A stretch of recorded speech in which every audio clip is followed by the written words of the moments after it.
Assalamu алейкум, мекендештер, достор, баарыңыздарга Агая штатынан, Колумбус шаарынан чоң жалынды салам. Бүгүн Америка Кошмо Штатында 9 июнь 2023 жыл, Кудай буйруса көчө күнү 8 июнь күнү кечинде бир ай иштеп үйгө келдик. Бүгүн эс алуудамын. Өзүңүздөр азыркы видеодон көргөндөй Америкада күн жылуу, бассейнибиз дагы ачылып, көптөгөн мекендештер азыр кечкурун бассейнге келип түшүшөт. Мен план боюнча атайын үйгө шашып келгеним, Нью-Йорк штатына бармакпыз. Нью-Йорк штатына барып, бир жумача жүрүп келели деген ой бар болчу, бирок пландар өзгөрүп, Нью-Йорк штатына бир айдан кийин бармай болду. Ошон үчүн ээлигип алгандан кийин, бир жака барабыз дегенден кийин мен азыр үй бүлө менен сүйлөшүп, анда Чикагога барып, где-то 4-5 күнчө жүрүп, туугандарга кезигип, мекендештерге кезигип, анча-мынча жумуштарды бүтүрүп, мекендештер менен кезигип, жакшынакай бир видеолорду тартканга аракет кылалы деген пландарды коюп жатабыз. Кудай буйруса эртең 10 июнда Чикагоны көздөй эртең менен чыгабыз. Барып деген ошол жакта 4-5 күн болобуз.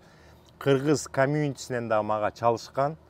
Ошо Флорида штатында жашаган Таалай деген мекендешибиз келип, балдарга дзюдо боюнча атайын зал ачып, ошо кыргыз комьюнитинин бир чоң залына маттарды салып, ошо дзюдо боюнча ойнотуп атыптыр. Келип ошону тартып кичине реклама бериңиздер деп суранышты. Кээ бир блогерлерге сурансак, алар акча сурап атат дейт. Ошо акча сураган туура эмес го деп ойлойм. Анткени бул мекендештер үчүн да, мекендештер үчүн, ошол мекендештердин кичинекей балдары, кыздары, мектеп окуучулары барып, дзюдого катышып, өзүнүн ден соолугун чыңдайлы деп атса, биз мындай рекламаларды бекер жасашыбыз керек. Чикагога Кудай буйруса барганда көптөгөн жерлерге барабыз, мекендештер менен кезигебиз, Чикаго шаарын кыдырабыз. Жаңы медицинский центр ачылган деп аткан, ошол жака да барып, видеого чагылдырып, сиздерге маалымат бергенге аракет кылабыз. Арзан кафесине обязательно барабыз. Аяктын өткөндө барып дагы мен тамашалагам. Силер деген абдан сонун кафесиңер, мекендештердин баары келет. Бирок болгону бир минусуңар бар десем, ал жакта иштеген кыздар Байке, Алмаз байке, эмне минусубуз бар дейт. Тамакты укмуш, даамдуу жасайсыңар, ошол силердин минусуңар. Силердин тамакты жегенден кийин башка тамактар кирбей калат. Биз тракта иштеп жүргөндө десем каткырып күлүп калышкан. Ошон үчүн достор, бул видео кыскача эле болсун. Анан мен көптөгөн учурда ачыгын эле айтып, сиздерге айтып жүрөм. Трак жумушу жакшы жумуш, трак жумушуна келип иштеш керек. Трак жумушу эч качан өлбөйт. Трак жумушу токтоп калсанда магазиндеги полкалар, строй материал, баягы супермаркеттери бош болуп калбайбы? Ошон үчүн бирде өйдө болуп турат, бирде ылдый болуп турат. Көптөгөн мекендештер дагы айтып жатат, биз трак жумушуна кирели десек, көптөгөн тракта иштеген адамдар тракка кирбей эле койгула, жумуш болбой атат деп айтып жатышат дегенди угуп, мен атайын сиздерге ушул бир ай иштедим деп атпайм, ошол бир айдын ичиндеги бир жуманы алып сиздерге стейтментти көрсөтүп коеюн деп атам. Мына көчө күнү Кудай буйруса ошо стейтмент мага келип түштү. Мен банковский счетума да түштү. Ошол бир ай иштеген учурда, кризис учурунда көптөгөн мекендештер айтып атат, Америкада кризис болуп атат, барсакпы, барбасакпы деп атат. Ошол кризис учурунда иштеп, канча сумма пайда көргөнүмдү сиздерге ачык көрсөтүп берем. Буга чейин да көрсөтүп жүргөм. Мен оюмча муну ар дайым эле көрсөтө берген туура эмес болуп калат.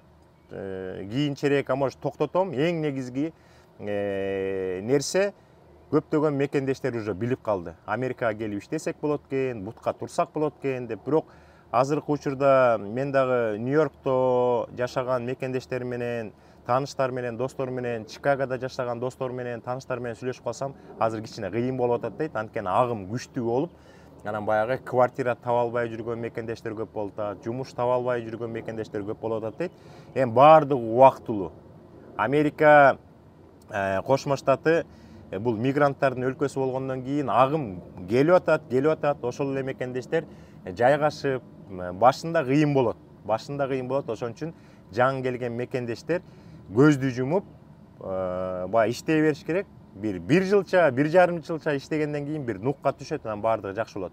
Саната айымга дагы абдан чоң рахмат. Менин бир карындашым келип, бул профессиональный журналист. Мен дагы астыңкы боло турган учурда келечекте ошол Саната айым карындашыма кезигип, таанышып, жакшынакай бир интервью бергенге аракет кылам. Ошо Саната айым дагы азыр Нью-Йорктон жакшынакай видеолорду чыгарып атат. Жакында эле Назгүл деген мекендешибиз абдан сонун видео тартылганда жакшынакай интервью бериптир. Жашаганына 10 жыл болуптур. Жакында Бруклинден абдан сонун квартира, үйлүү болушуптур. Үйүңөр кут болсун. Абдан сонун интервью болду, мага жакты. Ишиңер алдыга жылып, мындан дагы жакшынакай ийгиликтерге жетишиңиздер. Мекендештердин баардыгына жакшынакай маанай, жакшынакай каалоо. Кудай буйрса эртең Чикагоны көздөй чыгып калсак, жолдон дагы убакыт болот. Жакшынакай маалыматтарды бергенге аракет кылам. Машина айдап кетип баратып эле. Жаңы DJI деген баягы беспроводной микрофон алып койдум. Бул $350 болот экен. Абдан сонун качественный экен. Мен дагы азыр ошо менен сүйлөп атам. Айтып койгула, жакшы угулуп атабы, жаман угулуп атабы. Кудай буйрса Чикагого барганда ушул микрофон менен да колдонуп көптөгөн мекендештерден интервью алам го деп ойлойм. Анан Чикагодан бир жумадан кийин келсек, жумушка кайра чыгып, бир 3 жумача, 4 жумача иштеп, анан бир айдын ичинде Кудай буйрса Нью-Йорк штатына да барып, аяктан да мекендештер менен кезигип, чер жазышып дегендей кафелерге отуруп, океанга барып, жакшынакай видеолор тартам. Ошо Нью-Йоркко барганда дагы ошо Бруклинде биздин мекендештер көп жашайт. Шипсидбей, Кингс-Хайвей, Брайтон-Бич деген райондордун бүт баарын тартып, кайсыл жерде кафелер бар, кайсыл жерден англис тилче бекер окусаңар болот, кайсыл жерден газеталарды алып, маалыматтарды алсаңар болот. Жана русская реклама деген бар. Агентстволорду көрсөтөм. Жумуш таппасаңар ошо агентстволорго барып, определенный акчасын төлөп берсеңер, квартира таап берет, жумуш таап берет. Ошон үчүн достор, азыр мына кечкирейин деп калды. Үйгө барып, эс алып, уйкуну бышырып алып туруп, эртең жолго чыгабыз. Анан Кудай буйрса 10-июнда эртең менен чыксак, бир түштөн кийин жетип калабыз. Анан 11, 12, 13, 14 Чикаго шаарында болобуз. Мекендештер көбү билишет телефон номерди, жазыңыздар, байланышалы, кезгели, видеолор тарталы, жаңы келип аткан мекендештерге жеңил болуш үчүн маалыматтарды берели. Анда кийинки видеодон жолукканга чейин сак саламат болуңуздар. Азыр мен деген бир жума да иштеген стейтментти сиздерге көрсөтүп, канча гроз тапты, канчасы расход болду, канчасы таза пайда болду, баягы коюп берем. Ошондо көрүп коюңуздар. Бул абдан жакшы маалымат. Анткени сиздерге баягы жол көрсөтүү, түрткү берүү, дух берүү, мотивация деген сыяктуу кризис учурунда дагы ким иштесе тиштейт, жалкоолоо болбосок, жакшынакай маяна таап бутка турсак болот. Кийинки эфирден жолуккуча сак саламатта болуңуздар, достор. Достор, мына бул жакта Кейджлайн компаниясынан менин электронный поштама бир жумалык баягы маяна түштү. Бул жакта 22 майдан баштап 28 майга чейинки зарплатаңар келди дейт. Анда биз муну басабыз. Бул жакта мына мага деген 8 июнда келип атат. 12ден 27 мүнөт өткөндө.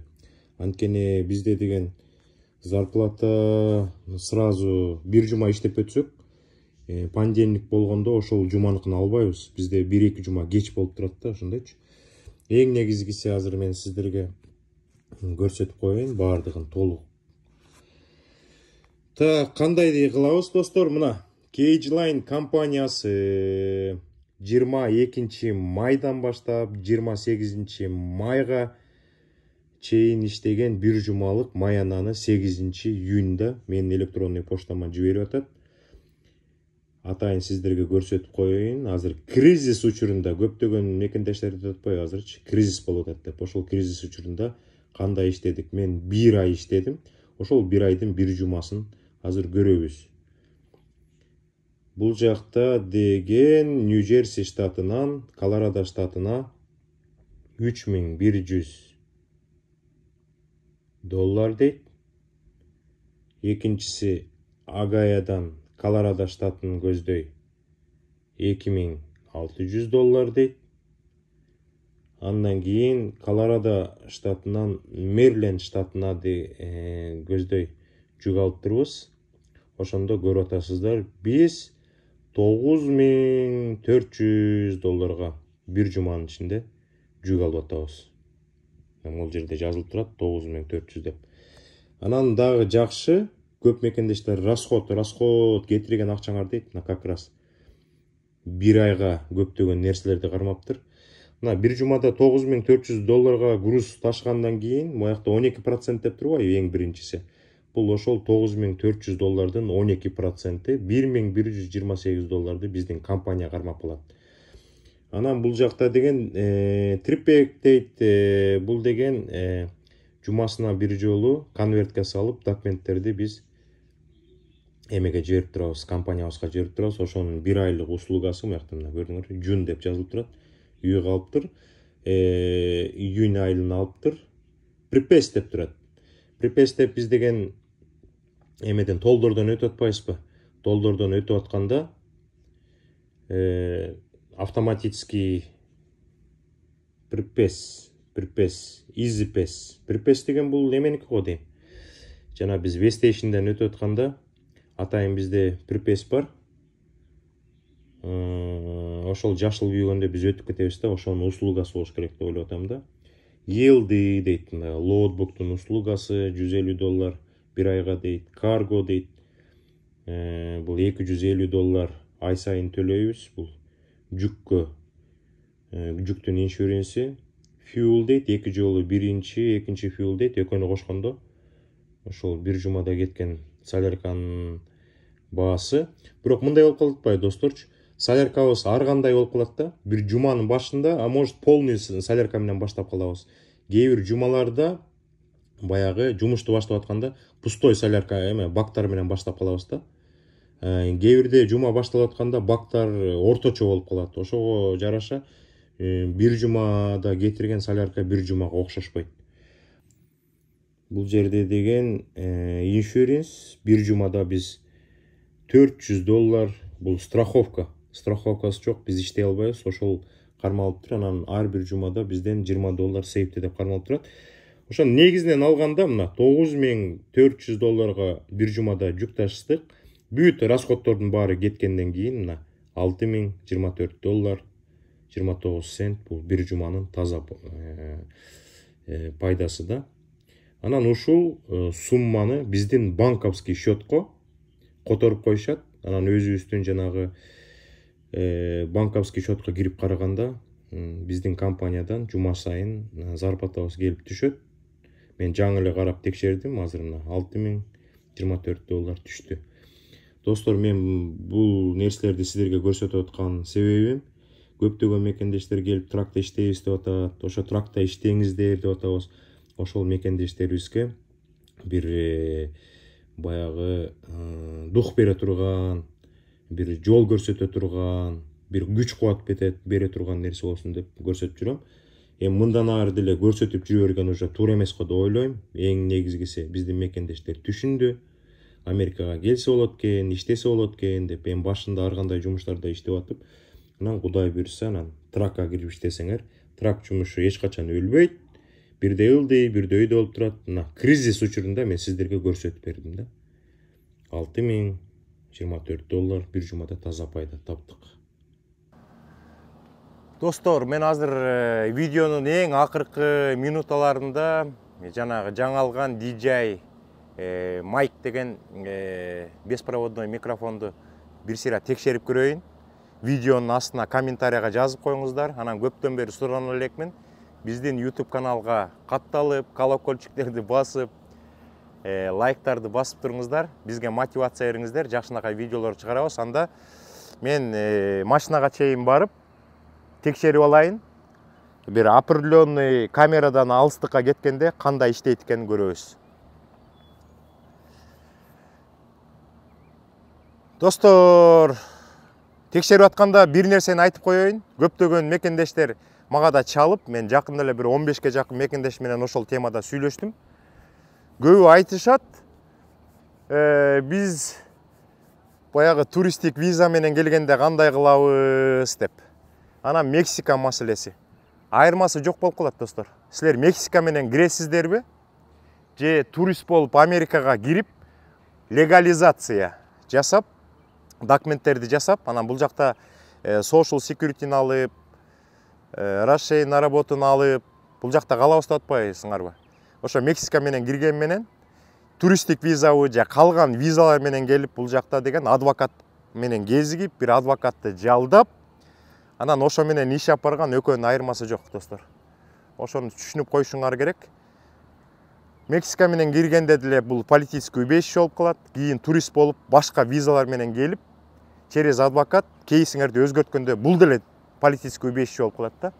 Анан кээ бирөө биз легальный жол менен барып анан калсакпы дейт. Кээ бир мекендештер баягы түшүнүк жок болуп атат да. Биз туристтик виза менен легалдык жол менен барып, анан Америкага калып иштесек болобу деп. Туристтик виза өзү айтып атпайбы? Иштегенге болбойт. Силер туристсиңер деп. Ошон үчүн баары бир 6 айдын ичинде чыгып кетишиңер керек да. Ошон үчүн кээ бирлер 6 айды өткөрүп калып калат дагы. Анан бир жылды өткөрбөй, бир дагы секунда, бир да минутаны өткөрбөй, адвокат менен кезигип, анан кейс даярдап, иммигрейшнге документ жибериш керек. Ошондон кийин силердин деле статусуңар беженис болуп калат да. Ошон үчүн Мексика менен анан башка жолдордун айырмасы деле жок. Единственный бир жол бул грин карта утуп келип, анан бул жакта жашаган абдан сонунда. Эң сонун жол да. Грин карта утуп келгенде 10 жылга берилет. Кайра 10 жылга адамдын өмүрүнүн аягына чейин берилет. Анан бир айдын ичинде аласыңар. Документиңердин баардыгын аласыңар дагы. Анан бассейнге түшүп жыргап атышат элдердин баары. Мен де түшүп келсемби. Анан бул жакта американецтерден айырмасы жок. Бизнес кыласыңар, үй сатып аласыңар, машина аласыңар, каалаган жериңерге барасыңар, Америкадан каалаган учурда чыгасыңар, каалаган учурда келесиңер. Азыр дагы жана CBP-1 программасы киргенден кийин абдан сонун болуп калбадыбы? Мексикада мурда 1 жыл, 1,5 жыл эч кандай документи жок жүрүшчү эле. Азыр болсо Мексикадан киргенден кийин 1 жумадан кийин правасын 2 айдын ичинде $410 төлөп, жана формасын толтуруп, анан 2 айдын ичинде бүт social security'син дагы разрешение на работасын да алып коюп атат. Көз кычыштырып атат бассейн. Анда мейлиңиздер, Чикагодан жолуккуча сак саламатта болуңуздар.